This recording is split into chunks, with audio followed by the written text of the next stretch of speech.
So this game called YapYap just released, and the main menu has the most interesting, like, wiggly, wavy buttons I've ever seen. I want to try recreating this in Godot because it's just interesting to me. Okay, so I'm starting in Blender. Since we need a 3D model, I'm just going to scale this up so that we have a really long button. And I'm going to give it a ton of loop cuts so that it's flexible. And then I'll just scale down the edges, give them that, like, tassel look so they can blow in the wind. I'm also adding these circles to the end of the tassels. I just think that'll look interesting. Now I just threw the model into Godot, and I'm going to make a new scene for the button. To do this effect, I'm going to be using a soft body, which gives us kind of that cloth-like physics. For the mesh, I can just drag in my button object, and then I can just start selecting the points that I want to be like locked or pinned. I think something like this will look okay. Basically, the blue points won't have cloth physics, and then I'm going to give it a really basic material for now, so it's kind of like a dark purple. Now, it helps if the cloth automatically reacts to physics, so my idea was to put a camera as a child of the soft body. Just move it up a bit and rotate it downward, and then let's add some lighting to the scene. So I'll do a new directional light, rotate this guy down as well. And if we run the scene already, it's already looking okay. I mean, we have some floppy tassels, but we do need to turn off back face culling because basically the other side of the mesh isn't being rendered. So I can just go into transparency on my material and disable cull mode. Now, really quick from my tests, I found that rotating it just a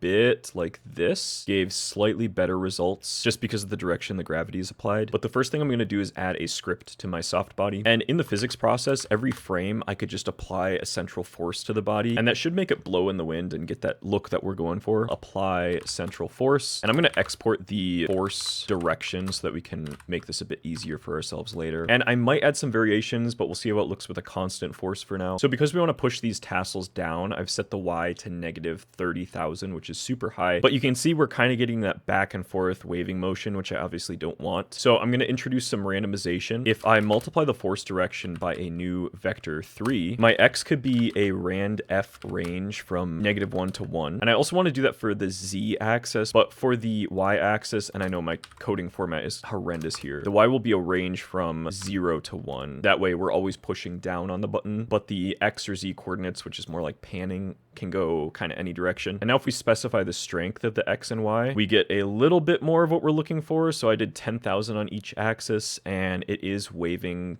pretty good, actually. Now you can see it's kind of starting to do a dance or something, like they're moving in the same direction. I'll try to tweak that in a minute, but let's go on to the actual rendering side of things. So obviously, if you wanted to use this in a game, we have to render it into 2D. So I'm going to add a new node, which is a sub viewport container. As a child of that, I'll do a sub viewport, and then I can just put my button as a child of this. And if we now go to 2D, you can see that our button is being rendered. Now I will need to adjust the size a bit and also check transparent background, and then I'll obviously center the control. I have this super basic outline shader that I always use. I think you can grab this on godotshaders.com. I'm going to assign it to the material of my sub viewport container, like so, and maybe increase the width of it to 3. It's already starting to come together. And next we need the signals for when the button is hovered. Now there's a few ways to do this. I'm just going to add a button as a child of the control, maybe even expand this a little, and then I will just completely remove the style because we don't really need that. So new style box, empty, drag it as the source for all these. I then found this really basic font just to give it that more mystical look. So this will add to the theme that we're going for. Now we'll make a script to handle the outline. I'll just get a reference to the button. That way in the ready function, I can connect to the mouse entered and mouse exited signals. I'm going to connect these both to the same method. I'll just call it on hovered, and we will obviously bind the Boolean value. This on hovered function will obviously have that property as a bool. And whenever this is hovered, we will set the shader parameter of the material. We're setting width to 3.0 if hovered, else just 0. So trying this out, when we hover the button, it highlights just like in YapYap. And it is kind of doing this swingy thing, like the tassels just keep swinging around and they get into this loop of constantly adding their momentum. I'm going to try to fix that quick. We'll try adding a little bit of shrinking. That should hopefully shrink them towards the center, and maybe giving them a bit more mass could help. So let's increase the mass a little here.